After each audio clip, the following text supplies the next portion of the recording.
And here we go. Game 2. In the bottom right hand corner, we have the orange Orange Protoss. Protoss Daniel. Holy crap, people. Drink lots of water and get lots of sleep. In the top left hand corner, we have the blue Zerg Emzeeshady. So, Little bit of banter between these two players at the beginning of the game.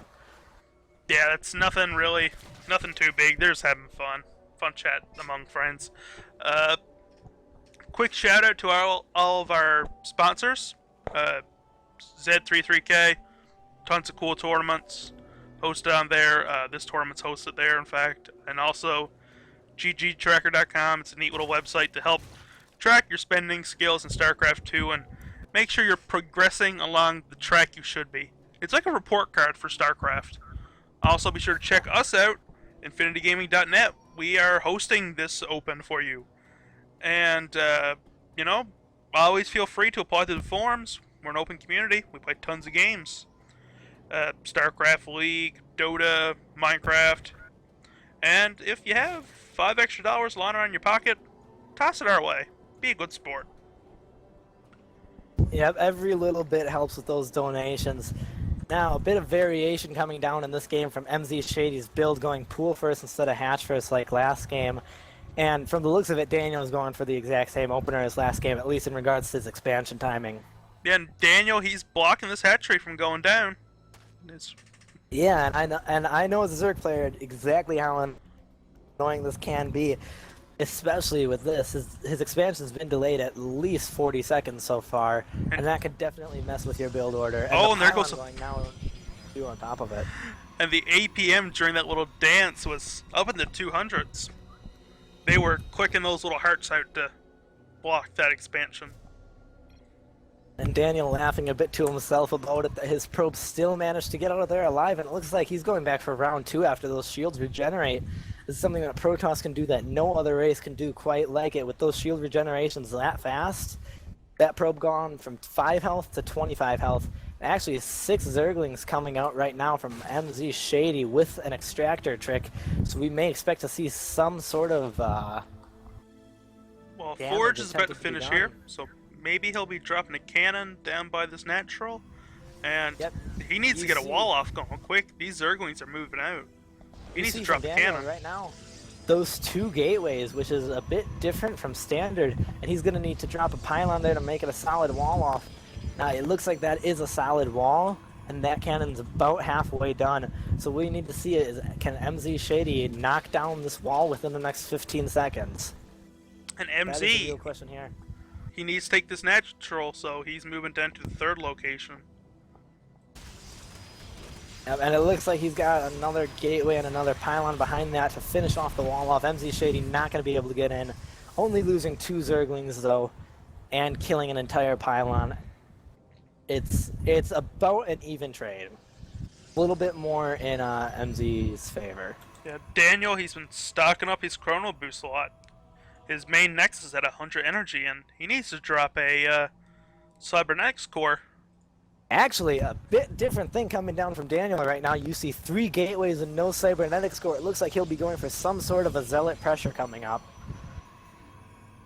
And he's actually taking a gas before his cybernetics core started. I wonder if he just simply forgot it. I think he did in all regards, because he was really concerned with getting this wall off really quick to keep those Zerglings out. So a lot of the money was pumped into this wall. Assuming that he didn't make a mistake, and I know Daniel is a relatively high caliber player, fairly certain he's in Masters League. Correct me if I'm wrong on that. Currently Diamond, former Master. Oh, okay. So there we go, starting the cybernetics core. So I guess that knocks out anything I was gonna say. But I was gonna say maybe he was planning on going for Mass Zealot with +1 to do some damage and punish the Zerg player, but well, MZ, he's getting his lair now. Yeah, and it's actually a very different. We see that lair coming down before the 3rd base, and we see a drone at where the natural should be, and it looks like he's actually sending that drone down to start mining. So, well, he's taking all the gases right now at both his bases, and They're fully He has saturated. ulcers. He's mining minerals off one base and gas off two, with no third started yet, and a lair coming, almost finished. So we can expect to see some sort of higher tech play coming out from him real soon, whether it's mutas or infestors, or maybe even swarm hosts. I really hope it's Swarm Host. I just want to see Swarm Host play because I really enjoy it. When used properly, swarm hosts are Ah! Happens for 4 seconds every game. Not even 4, like 2. Yeah, and we actually see these zealots right outside of Daniel's natural actually getting 5 Zergling kills right there. Yeah, and not one zealot was taken down. And we see a proxy spire coming down in the top right corner, and Overlord spreading creep with a spire going down there. Oh, this is going to be incredibly difficult for Daniel to scout, and 20 Zerglings on the way. Now, I've seen this build before, and it's, if not scouted, this build can do a ton of damage. To properly get rid of Mass Muta, which we will see coming, with 700 gas already, you can expect 15 Mutas coming out right when that Spire finishes. And this is going to be scary for Daniel. When that many Mutas are coming out, no Twilight Council started, no Stargate started, and actually those Zerglings getting a full surround on the Zealots at his natural. Yeah, they're going to clean these guys up. Do a ton of damage. 3 Stalkers are about to finish, but they're not going to do anything against Mass Mutas when they hit. Almost 1,000 gas out right now with 20 seconds left on that Spire. 2 more Zealots. A lot of damage. Alright, let's watch the production tab. Let's see how many Mutas are about to pop. I think I'm 11. He's going to get 10 Mutas and +1. Ooh. I'm hoping 10 Mutas and +1. I think he's going to go full on Mutas. Inject just popping now. 7 Mutas. He doesn't have enough minerals to keep making Mutas. Huh. 8 now.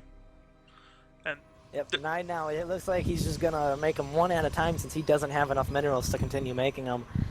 And we still see 2 on each gas at the second base and 3 in the main. Only 38 workers down right now, and the incomes are about equal. This is definitely an all-in coming down. And we see, look at that, 12 Mutas and +1. So yeah, and Daniel, he has nothing to counter this but the little Stalkers that he has. He's getting a Twilight Council now, but Blink won't be ready.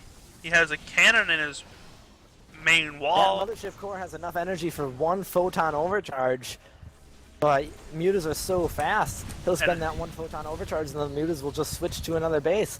Here we go. Daniel's seeing these Mutas and chrono boosting Blink out.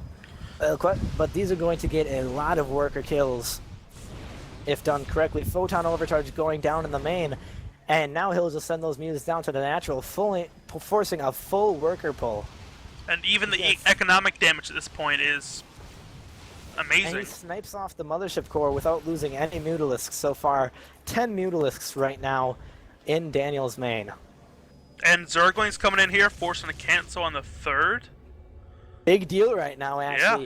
Yeah. Daniel killed the rocks into his natural to go take that 3rd base, but he didn't kill the 2nd set of rocks to add that wall off. So now there's actually a way that the Zerglings can get in really easily and have some very successful run-bys. And Blink's about halfway done, and MZ, he's about picked off 9 probes at this point. Yep, 9 probes killed and a 4th cancel, and it looks like these Zerglings and Mutas could just call the game right here. Oh, but these force fields are really nice, though, but no more force field energy. And Emzeeshady starting to lag out. oh, I thought it was me there for a second.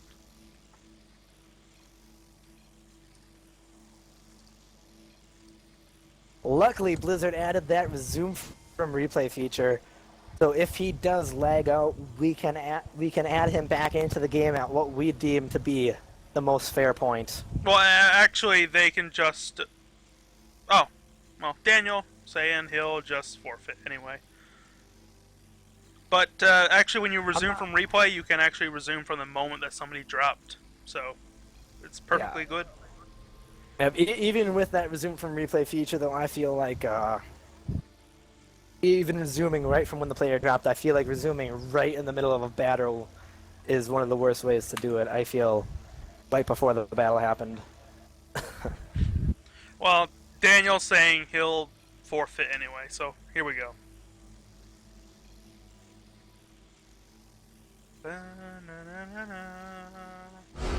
Alright, Emzeeshady lagging out and Daniel forfeiting the match.